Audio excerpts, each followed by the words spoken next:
ఓం మహాగణాధిపతయే నమః. ఓం గురుభ్యో నమః. ఓం శ్రీమాత్రే నమః.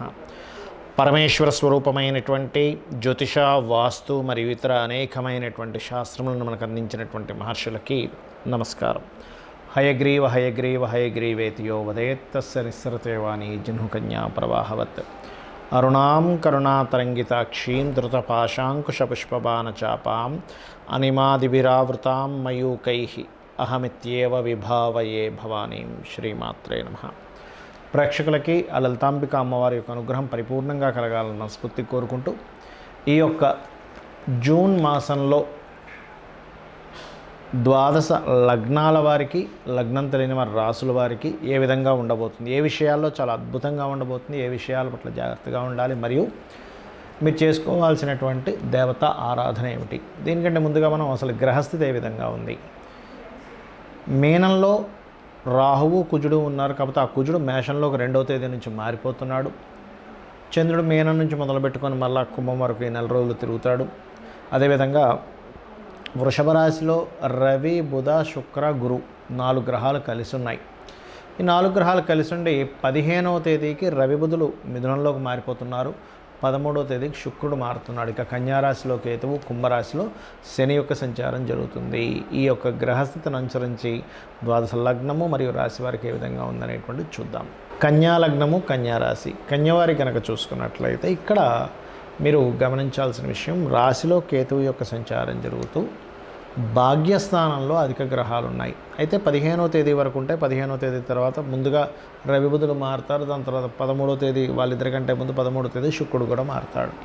కాబట్టి ఏమిటి, ఈ యొక్క మాసంలో సాధారణంగా ఎప్పుడైతే రాశిలో కేతు ఉన్నాడో కొంత వైరాగ్య ధోరణి, ఆధ్యాత్మిక చింతన, అదేవిధంగా కొంతవరకు విరక్తి, ఏదో పోగొట్టుకున్నాం అనే ఫీలింగ్తో వీళ్ళ లైఫ్ అనేటువంటి కొంత ఇట్లా ఉంటుంది. కానీ ఇది పోగొట్టుకోవడం చాలా ఈజీ. ఎలాగా అంటే, ఉదయం నిద్ర లేచిన వెంటనే కూడా మీరు ఏం చేస్తారంటే గణపతిని తలుచుకోండి. 100% ఆ గణపతి మీకు బోల్డ్ అంత శక్తిని ఇస్తాడు. పోతే పోయింది, ఏమైపోయింది, నేను ఇంకా అద్భుతంగా సంపాదించగలను, నేను అద్భుతంగా ఇంకా ఎదగలను.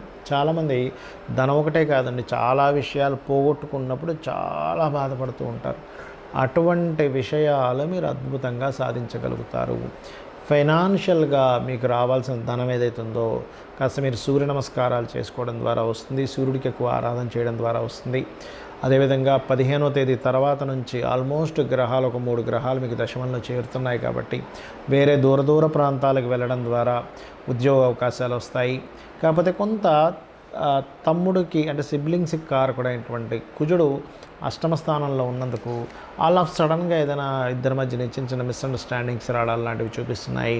ఈ కుజుడు అష్టమంలో అగ్నితత్వ రాశిలో ఉన్నాడు కాబట్టి అదేవిధంగా మీ యొక్క సిబ్లింగ్స్ని కూడా కాస్త వాహనం మీద వెళ్ళేటప్పుడు అది కాస్త జాగ్రత్తగా వెళ్ళమని చెప్పండి. కాకపోతే మీకు ధనం ఏదైతే ఉందో ప్రాపర్టీస్ మూలంగా, ఒకరికి విద్య నేర్పడం ద్వారా, ఏదైనా కన్సల్టెన్సీస్ మూలంగా, క్రియేటివ్ రిలేటెడ్ వాటి మూలంగా కూడా ధనయోగం చూపిస్తుంది. ఈ 2వ తేదీ నుంచి ఎప్పుడైతే కుజుడు మారుతున్నాడో సప్తమ స్థానంలో రాహు కుజుడు ఉన్నటువంటిది మార్పు వచ్చినందుకు జీవిత భాగస్వామితో కానివ్వండి, పార్ట్నర్స్తో కానివ్వండి, ఖచ్చితంగా మీకు గతంలో ఉన్నటువంటి గొడవలు ఇవన్నీ కూడా క్లియర్ అవుతాయి. విదేశాల్లో ఉన్నటువంటి వారు మిమ్మల్ని ఇష్టపడడం, మీరు లేకపోతే విదేశాల్లో ఉన్న వాళ్ళని ఇష్టపడడం వల్ల ఆ ఇష్టపడినటువంటిది వివాహం వైపు తీసుకెళ్ళడానికి చేసే ప్రయత్నాలు కొంతవరకు మీకు సక్సెస్ అవుతాయి. అదేవిధంగా వేరే దేశాలకు వెళ్ళి ఉద్యోగం చేయడానికి చేసే ప్రయత్నాలు కూడా ఎప్పుడైతే మీకు 12వ అధిపతి రవి దశమ స్థానంలో సంచరిస్తున్నాడో 15వ తేదీ నుంచి అక్కడి నుంచి మీకు పాసిబిలిటీస్ అనేవి బ్రహ్మాండంగా పెరుగుతాయి. అదేవిధంగా మీ సంతానాన్ని విదేశాలకు పంపించాలనుకునేటువంటి ప్రయత్నం ఫలిస్తుంది. బయట దేశాల్లో ఉండేవారు కొంతమంది మీకు ఫ్రెండ్స్గా మారుతారు.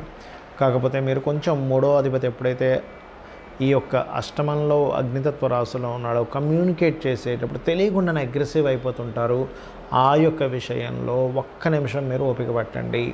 గ్రహస్థితులు ఎలా ఉంటాయంటే మనకి తెలియకుండానే, మనకు ఆ టైంలో తెలియకుండానే అగ్రెసివ్ అయిపోతుంటాం. ఈ యొక్క విషయాల్లో చాలా చాలా చాలా జాగ్రత్తగా ఉండండి. టెన్షన్ పడకండి. సింపుల్గా మీరు క్యాలిక్యులేషన్ చేసుకుని అన్ని విధాలా మీకు బాగుంటుంది. దీంతోపాటు శని భగవానుడి దగ్గర నువ్వుల నూనెతో దీపారాధన చేయండి. మీరు ఏం చేస్తారంటే ఈ యొక్క ఆకులు, తమలపాకులు అంటే తమలపాకులతో స్వామివారికి పూజించండి ఆంజనేయ స్వామి వారిని. మరియు ఓం హరిమర్కట మర్కటాయ నమః అనే నామస్మరణ చేయండి, అన్ని విధాలా బాగుంటుంది. చాలామంది నన్ను అడుగుతున్న విషయం ఏంటంటే, ఏమండి జాతకం ఒకటే కాకుండా వాస్తుపరంగా ఫైనాన్షియల్ గ్రోత్కి ఎటువంటి జాగ్రత్తలు తీసుకోవాలని అడుగుతూ ఉన్నారు. ఎందుకంటే మనం జాతకం చూసుకుంటూ ఉంటాము, అక్కడ రావాల్సినంత ప్రోగ్రెస్ రాకుండా ఎక్కడో ఆటంకం అవుతూ ఉంటుంది. అంటే దాని అర్థం ఏమిటి, మనకి ఇంట్లో కూడా ఎక్కడో ఏదో దోషం చేస్తున్నాం, ఫైనాన్షియల్గా ఇరుక్కుపోతున్నామన్నా, ధనం మనం ప్రయత్నం చేస్తున్నంత ప్రయత్నానికి మన టాలెంట్కి తగ్గ ధనం రావట్లేదన్నా, లేకపోతే మనం ఏదైనా ఉద్యోగం చేస్తూ అక్కడ ప్రమోషన్స్ రాలేకపోతున్నా, మనం చేస్తున్న వ్యాపారంలో గ్రోత్ లేకపోతున్నా, ఎక్కడో మనం వాస్తుపరంగా కూడా మిస్టేక్ ఉంటుంది. అంటే ఎట్లా అంటే చిన్న ఎగ్జాంపుల్ చెప్తాను.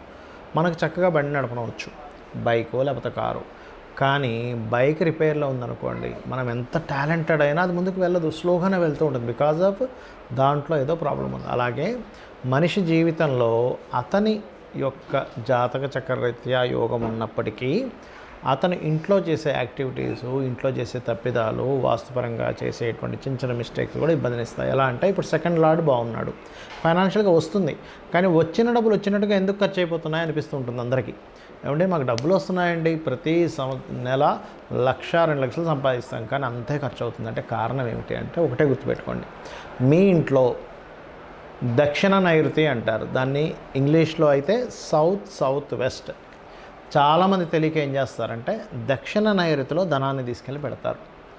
అదేమిటంటే మేము పెట్టట్లేదండి అంటారు ఎవరైనా అడిగితే. కానీ వాళ్ళకి తెలియని విషయం ఏంటంటే, వాళ్ళ ఇల్లు కనుక ఇలా ఒక కామన్గా 360 డిగ్రీస్ ఉంటుంది కదా, మీరు నార్త్ వైపు కనుక యొక్క కంపాస్ పెట్టి చూసి కొంచెం ఇట్లా తిరిగింది అనుకోండి, ఏది ఆగ్నేయం వైపు తిరిగింది, నార్త్ సంబంధించింది, అప్పుడు ఏమైపోతుంది, ఆల్మోస్ట్ 350 డిగ్రీస్లోనో 340 డిగ్రీస్లోనో 345 348 ఏదో మొత్తం మీద అటు తిరుగున్నప్పుడు ఏమైపోతుంది అంటే మీ నైరుతి కాస్త దక్షిణ నైరుతిగా మారిపోతుంది తిరిగినందుకు.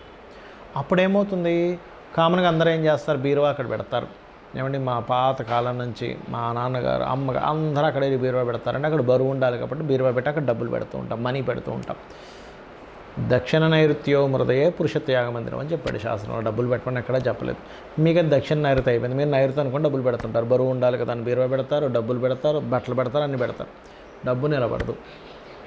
అందుకని ఏం చేయాలి, పొరపాటున ఒకవేళ డిగ్రీస్ అటు తిరిగితే ఈ ప్రాబ్లం వస్తుంది. కాబట్టి మీ యొక్క నైరుతి గదిలో వాయువ్య మూల అంటే ఏంటి, మీ నైరుతి గదిలో నార్త్ వెస్ట్ మూల, నైరుతి గది ఉంటుంది కదా, ఇట్లా ఇది గది అనుకోండి, ఇది నైరుతి గది, ఇది తూర్పు, ఇది పడమర, ఇది ఉత్తరం. మన ఎడమ వైపు అంటే మనం సూర్యుడిని చూస్తున్నామంటే ఆ సూర్యుడిని చూస్తుంది తూర్పు, ఇంట్లో నుంచి సూర్యుడు ఉదయిస్తున్న వైపు.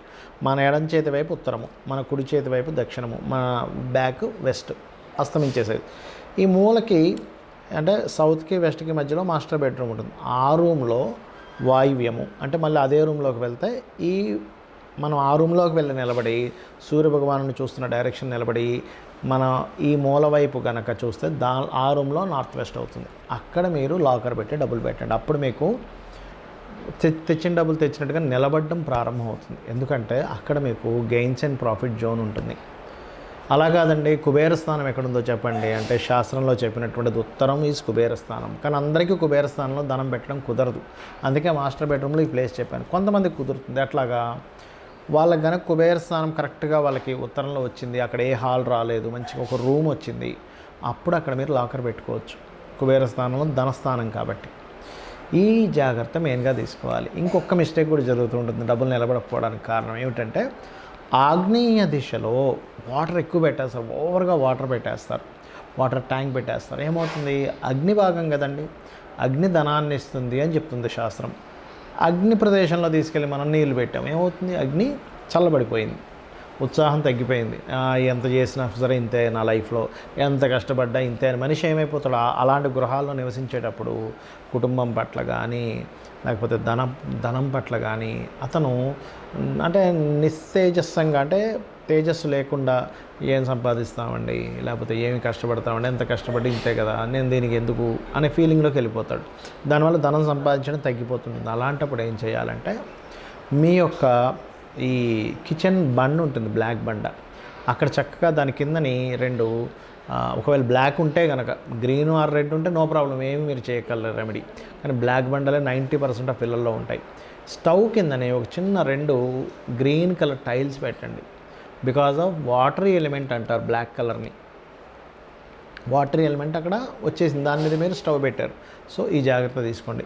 వీలైనంత మట్టుకు కిచెన్ కొంచెం గ్రీనిష్ వచ్చేలా చూసుకోండి, ఎందుకంటే ఎయిరీ ఎలిమెంట్ రావాలి అక్కడ. అదేవిధంగా కిచెన్ దగ్గర మనకి బాల్కనీస్ ఉంటాయి, మనం సామాన్లు కడుక్కోవడానికో బట్టలు ఉతుకోవడానికి.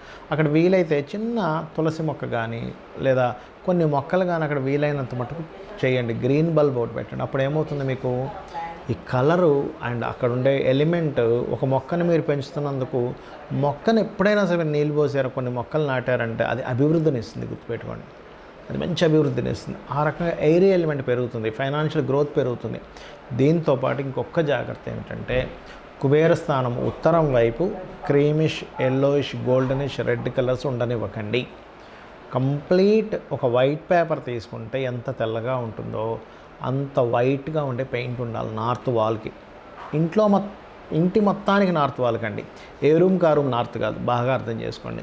ఇంటి మొత్తానికి ఉత్తరంలో ఉండే గోడకి లోపల వైపు నార్త్ వాల్కి వేసుకోండి. ఇక బయట అంటారా మీ ఇష్టం, లైట్ కలర్స్ ఏదైనా వాడుకోవచ్చు, నో డోంట్ వరీ. సో ఇది చేయండి. మీరు ఎంతో కష్టపడి ఎన్నో పరిహారాలు చేసుకుంటున్నా ఈ ఇంట్లో ఉండే ఈ చిన్న చిన్న దోషాలు కూడా మిమ్మల్ని ఆపుతూ ఉంటాయి, మీ కష్టాన్ని వేస్ట్ అయిపోయేలా చేస్తుంటాయి. కాబట్టి ఈ చిన్న చిన్న జాగ్రత్తలు తీసుకోండి, అన్ని విధాలా బాగుంటుంది. అమ్మవారి అనుగ్రహం మీకు కూడా కలుగుతుంది.